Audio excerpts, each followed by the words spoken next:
Joyeux jour du solstice, jour le plus court. C'est le jour le plus court dans l'hémisphère nord, signifiant que nos journées vont s'allonger. Hémisphère sud, c'est l'inverse, mais j'espère que c'est agréable là-bas. Je vais en fait y être bientôt. Je vais au Chili dans 10 jours. Je vais faire des cours là-bas, en fait, et nous allons diffuser des vidéos de là-bas. Rosalie, ma fille, vient. Elle va faire un peu de tournage. Aujourd'hui, nous avons Nicolas à la caméra et elle m'a rappelé de dire que nous venons de publier les dates de cours pour l'année prochaine, 2024. Où vous pouvez les trouver sur mon site web et il y a toute une liste de dates. Quelqu'un a demandé ce matin, d'après Nicolas, si c'est réellement Charles en personne qui enseigne le cours de fabrication de compost. Oui, je le fais vraiment. J'enseigne et j'adore ça. Et cette vidéo concerne la présentation de tout ce qui se passe dans le jardin ici, en cette période sombre de l'année. Notre climat ici c'est océanique tempéré. En hiver, le soleil se fait rare. Donc c'est typique d'aujourd'hui, c'est assez doux, 10 degrés, 50 Fahrenheit. Et ce travail est typique de ce que nous avons fait au cours du dernier mois environ. Notre dernière tournée remonte à 8 semaines, et à l'époque, ces lits débordèrent de légumes. Où sont-ils tous passés subitement? Nous verrons bientôt. Certains sont dans la remise, mais d'autres survivent, comme la bête accarde. Nous avons même épandu du compost entre les bêtes accardes. Donc ce que j'essaye de faire à cette période de l'année, c'est de mettre du compost sur autant de lits que possible, là où l'espace le permet, et cela nourrit ensuite la vie du sol. C'est l'essence du non-labeur, si vous voulez. Un processus simple, perturber le sol au minimum, le laisser tranquille autant que possible.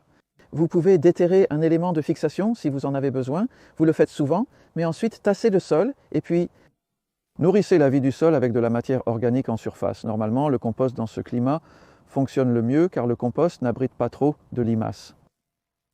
Il y a beaucoup plus de limaces que d'habitude cet automne parce qu'il a beaucoup plu. Malgré tout, nous survivons. Voyez ces épinards derrière moi. Il y a des limaces et des trous dans certaines des feuilles extérieures principalement. Mais les plantes survivent. À cette période de l'année, c'est bien. Déjà, vous savez, nous avons des niveaux de lumière très bas, pas beaucoup de température. Donc si les plantes peuvent juste survivre, le futur est radieux. L'autre paillis que nous mettons est le copeau de bois. Nous avons différentes qualités de copeaux de bois, certains plus pourris et d'autres moins pourris, certains copeaux plus gros, d'autres plus petits. Ce n'est pas un produit uniforme. Et donc, généralement, j'aime le laisser vieillir un peu parce que je pense qu'il y a alors plus de nutriments dedans. Il se transforme en compost, se mélangeant au sol des allées ainsi qu'au lit. Sont tout le sol que vous voulez envisager de protéger avec du paillis de matière organique et de nourrir la vie du sol. Et vous pouvez voir ici, alors que nous passons le petit tunnel, cela n'a pas eu de paillis. Ce que nous faisons ici dans les tunnels de polyéthylène pour mettre le compost en mai, nous ne mettons même pas de copeaux de bois dans les chemins, en fait, parce que je veux juste que ce soit du compost. Nous mettons un peu de compost de déchets verts.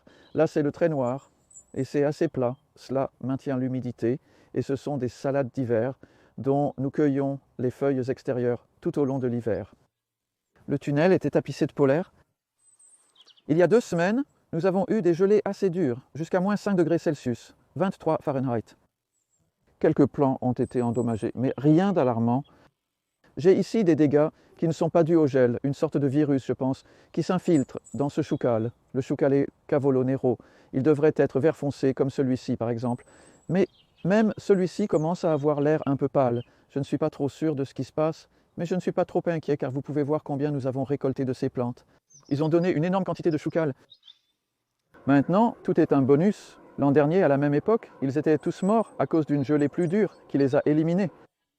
Certains d'entre eux étaient aussi morts l'an dernier à la même période. On peut constater qu'ils ont l'air en bonne santé. Voici du brocoli âgé pourpre, variété claret à récolter en avril si tout se passe bien. Récemment, les pigeons sont arrivés. Ils le font généralement en décembre, alors j'ai rapidement mis ce filet. Auparavant, Adam avait planté des piquets, ce qui s'avère efficace. Les pigeons ont causé des dommages, visibles par les trous dans les feuilles. Cela convient pour l'instant. Nous mettrons un fil en haut pour soutenir légèrement le filet au-dessus des brocolis. Je suis très satisfait d'eux car ils sont la 2e plantation mise en place après la betterave. Ce lit a donné une grande quantité de betteraves et maintenant il a potentiellement beaucoup de brocolis pour le printemps prochain. Printemps, regardez ça. La rhubarbe pense qu'elle est libre. Ça pousse déjà un peu. C'est une variété appelée Timberley Early que j'ai depuis longtemps.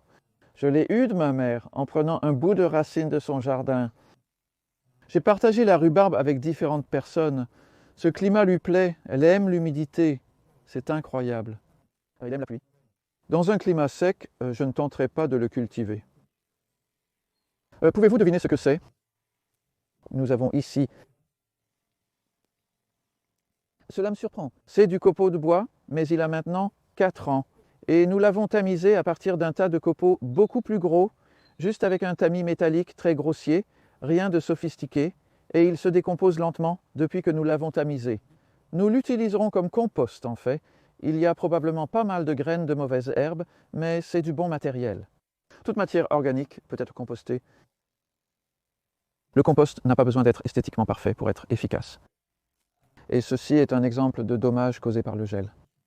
Encore une fois, rien de trop significatif. Je ne suis pas inquiet. Nous allons en fait les enlever. Si je les enlève, voici comment nous le faisons. C'est tordu comme ça. Ainsi, vous mettez en évidence les racines principales en laissant la majorité à l'intérieur. Cela ira sur le tas de compost. C'est de la moutarde rouge qui a eu une grande récolte durant l'automne et elle a été mise en terre en même temps que la roquette ici, qui aurait en fait survécu même sans voile, mais elle est un peu plus résistante. Généralement, les plantes à feuilles vertes se portent mieux en hiver que les rouges. Les feuilles rouges signifient, comme je le vois, réduisent la capacité à photosynthétiser des feuilles vertes. Comme la laitue verte est généralement meilleure en hiver que la laitue rouge d'après mon expérience. Ah, voici quelque chose que je n'apprécie pas vraiment. Et nous avons eu beaucoup de problèmes avec la mineuse de l'ail. Ouais, c'est parti. Ah. Cela aurait donc été une belle fuite. Et ceci est un exemple. Je veux juste vous montrer cela car certains d'entre vous ne connaissent pas ce fléau. Je n'en avais vu que peu jusqu'à cette année. Et j'ai publié un post sur les réseaux sociaux il y a quelques jours et la réponse a été plutôt alarmante en gros. Beaucoup de gens disaient « Eh bien, je n'avais jamais vu ça ». Et c'est donc ce genre de... Vous savez, nous avons perdu toutes ces feuilles extérieures, en gros. Vous avez perdu plus de la moitié de votre poireau, mais j'ai déjà vu pire.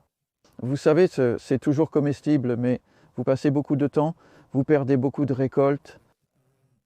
Nous venons de subir beaucoup de dégâts, et lorsqu'un nouveau nuisible apparaît, il faut réfléchir à la meilleure façon de réagir et déterminer s'il est possible et viable de l'arrêter.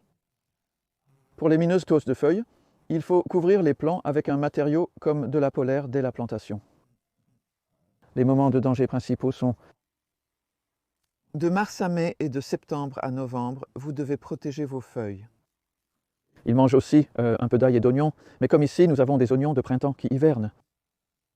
Et heureusement, d'après ce que j'ai entendu, les gens disent que le mineur de feuilles aime la plupart des alliums, il ne mange pas les oignons de printemps. Pour moi, ce serait un véritable bonus. Ici, nous avons de la moutarde et du seigle où nous plantons la moutarde pour obtenir, je trouve qu'elle offre une certaine protection contre le ver fil de fer que nous avons un peu ici, mais pas beaucoup. Dieu merci. Et ils mangent principalement du seigle. C'est du seigle pour le grain, pour le pain principalement. Et la moutarde aide peut-être un peu contre le ver fil de fer. Nous ne sommes pas encore sûrs. Ça serait intéressant à voir au printemps prochain. J'espère que ça sera aussi luxuriant que l'an passé.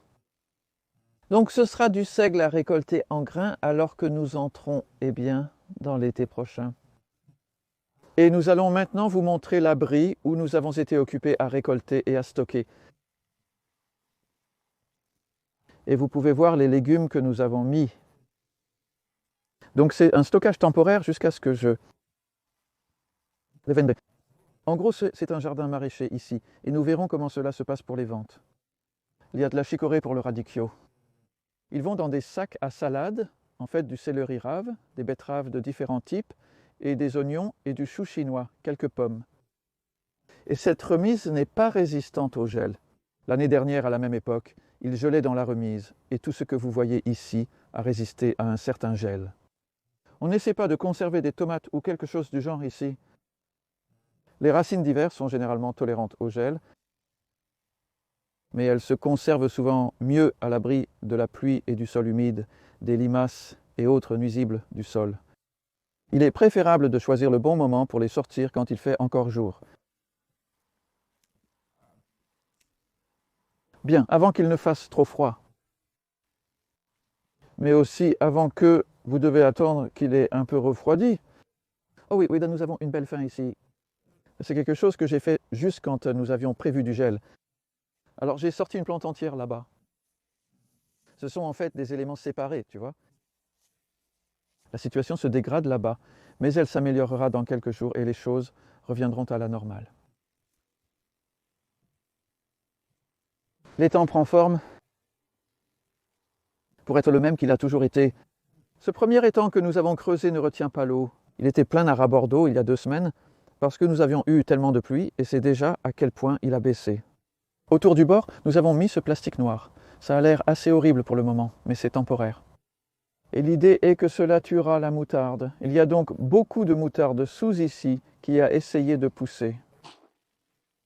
Et en gros, en le privant de lumière, cela ne le tuera probablement pas, mais cela l'affaiblira suffisamment pour qu'il y ait beaucoup de graines de fleurs sauvages et même certaines plantes là-dedans. Nous devrions survivre à l'hiver sous le plastique. Et donc nous enlèverons le plastique fin février, peut-être le mettre là-bas, et l'utiliser pour tuer encore plus d'herbes et de mauvaises herbes de pâturage et faire pousser des courges. C'est donc du plastique réutilisé plusieurs fois en le déplaçant simplement là où c'est approprié. Je souhaite revoir des fleurs sauvages là-bas au printemps et en été prochain. En passant par le jardin principal ici, vous pouvez voir qu'il y a beaucoup de parterres maintenant vides. On me demande souvent si je couvre mes parterres en hiver. Ouais, en gros. Ces parterres peuvent sembler nus, mais ils sont en fait recouverts de compost ou de copeaux de bois. Jusqu'à récemment, la majorité de cette végétation pousse durant la saison de croissance, mais peu en hiver. Donc les plantes sont en train de mourir. Comme ici, cette moutarde a été semée le 30 septembre en fait, et l'ail planté en même temps le même jour, puis du compost a été mis dessus. Et la moutarde était là-haut. Maintenant, vous pouvez voir comment c'est principalement tué par le gel et l'ail commence à pousser. C'est donc un exemple de culture autant que possible pendant la saison de croissance. L'hiver est une période assez dormante, où ici ce que nous avons est une sorte de croissance saisonnière. Donc, vous savez, ce n'est pas une nouvelle croissance de l'hiver, mais c'est une plante, des plantes incroyables, ces choux de Bruxelles. Comment ils font leur croissance en été et en automne, et ensuite vous pouvez les récolter en hiver, en fait. Cette semaine où je prévois de récolter, nous serons à peu près là. On peut voir qu'en montant, ils deviennent plus petits. Ceux-ci pourraient encore grandir un peu en février si le temps reste doux, mais il y a beaucoup à récolter maintenant, ce que je souhaite pour Noël. Tout le monde en Grande-Bretagne mange des choux de Bruxelles à Noël. Et c'est un peu fou comment on les commande que je ne peux pas en fait cultiver assez. J'aimerais en cultiver plus, mais ce n'est pas très rentable de les cultiver là-bas. Ouais. La mâche est une excellente salade d'hiver, aussi appelée salade d'agneau. Et vous venez de... Nous les avons coupées, donc ce n'est pas une feuille à cueillir, il suffit de les couper près du sol. Et ils sont seulement minuscules, le goût. C'est légèrement beurré et noisette. C'est l'une de mes salades d'hiver favorites, mais comme le rendement est faible, il faut une grande surface pour en récolter suffisamment. Cette moutarde, vous pouvez le voir, n'a pas été tuée par le gel, curieusement, et il n'y en a pas beaucoup. C'est de l'asperge. J'ai simplement dispersé des graines de moutarde qui sont tombées à travers les feuilles d'asperge en octobre. Nous allons mettre du compost dessus. Il s'agit d'asperges que nous récolterons en avril, mai et juin prochain. Et voici un exemple de ce qui se passe si vous semez vos fèves trop tôt. Si vous l'avez fait, il y a beaucoup de mauvaises informations là-bas qui vous disent de faire des choses comme ça. C'est un dommage causé par le gel sur la fève, ce qui est génial car c'est mon idée. Certes, quelques plantes paraissent en bonne santé, mais le principe est que les fèves périssent. Puis l'ail, c'est encore de l'intersemis. Pour une plante compagne, plantez-la avec de l'ail. Maintenant, nous arrivons à l'essai des 3 bandes. Et c'est fascinant parce qu'à cette période de l'année, nous faisons juste la dernière récolte et j'ai des résultats. Donc ce que nous avons, ce sont 3 bandes côte à côte. Et chacune fait 2 mètres de large, 9 mètres de long. Et celle-ci, que nous appelons bande 3, reçoit chaque année un paillis de fumier de vache. Et la récolte de cette année sur cette bande, de 2 mètres de large, est de 143 kg de récolte émondée. La bande 2 a un compost différent, c'est la seule différence. Ce sont tous les deux sans labour. Celui-ci a en fait des déchets verts et du compost de champignons. La récolte de cette année est de 126, bien inférieure aux 143, donc 126. Et ensuite, nous arrivons au même compost dans la bande 1. Et ce que nous faisons dans celle-ci est de mettre une fourche dans le sol une fois par an pour desserrer la scie. Et cela a donné 106 kg. Donc le fourchage a réduit le rendement de 20 kg par rapport à cette bande, 126, 106. Alors jetez votre fourche, vous n'en avez pas besoin. Vous n'avez pas besoin de desserrer, d'aérer le sol. Je vois encore des conseils.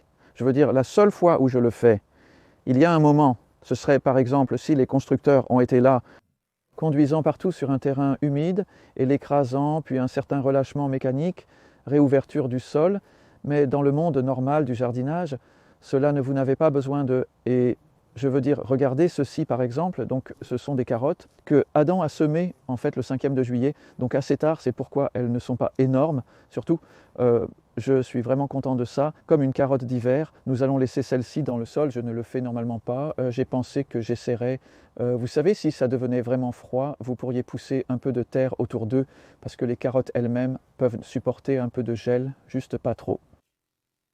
La mouche de la carotte peut poser problème. Un semis tardif et un filet semblent avoir aidé un peu. Je pense semer des carottes même mi-juillet l'année prochaine, comme je l'ai fait le 5 juillet cette année. Chaque jour compte en juillet, donc peut-être que le 10e serait en fait plus sensé. Nous arrivons maintenant à un autre essai. J'ai mentionné la mâche d'hiver, c'est vraiment sympa. Si il fait doux, mais s'il fait très froid et givré, les feuilles brunissent, ce qui n'est pas bon. Et les essais de creuser, pas de creuser. Donc ce sont 2 autres lits d'essais. J'ai creusé ce trou il y a presque 3 semaines, comme chaque année.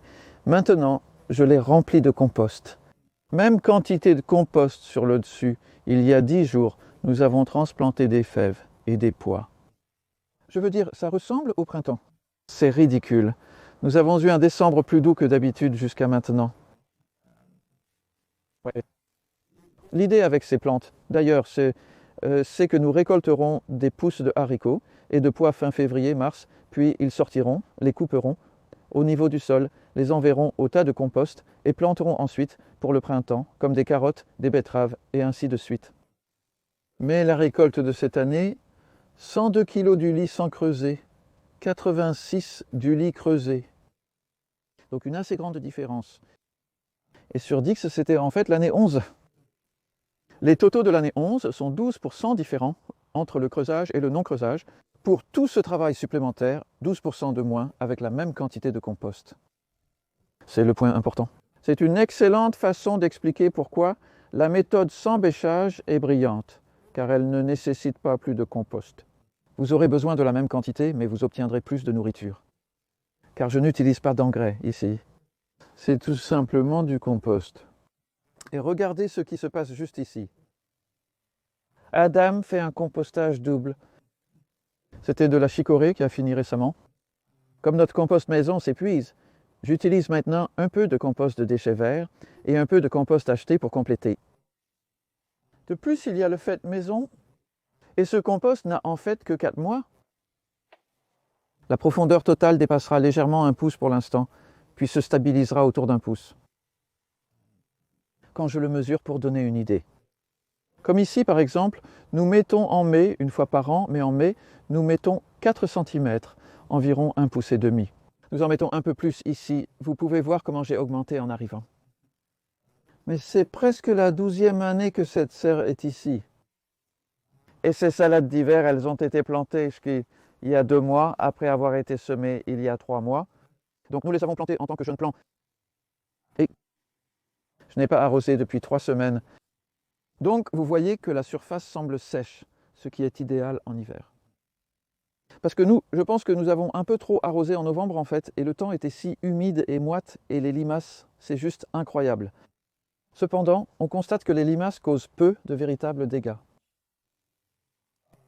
Désolé, il y en a sur les feuilles, mais nous n'avons perdu presque aucune plante. Donc, vous savez, cela pourrait être bien pire et nous cueillons les feuilles extérieures. Donc la façon dont nous récoltons est de retirer ces feuilles ici. Nous remarquons souvent des dégâts causés par les limaces, principalement au bas de la plante. Les dommages n'étaient pas trop importants. Oui, c'est ça. Juste ce soupçon de brun. Et ce que vous pouvez faire, c'est simplement l'enlever, parce que ces plantes y poussent dans des sacs à salade, donc elles doivent avoir l'air assez jolies. Nous avons de la laitue rouge de Grenoble et 2 types d'endives, dont l'endive à larges feuilles au bout. Voici l'endive à feuilles frisées, une variété appelée wallonne de Belgique. Différents types de moutarde. Il y a des stries vertes et du dragon rouge, puis il y a de la roquette, et ensuite il y a de la moutarde à dentelle rouge ou à stries rouges. Tous ces goûters sont assez piquants. Le cresson de terre, semblable au cresson de fontaine, mais avec une saveur encore plus intense et piquante, probablement la plus forte de toutes.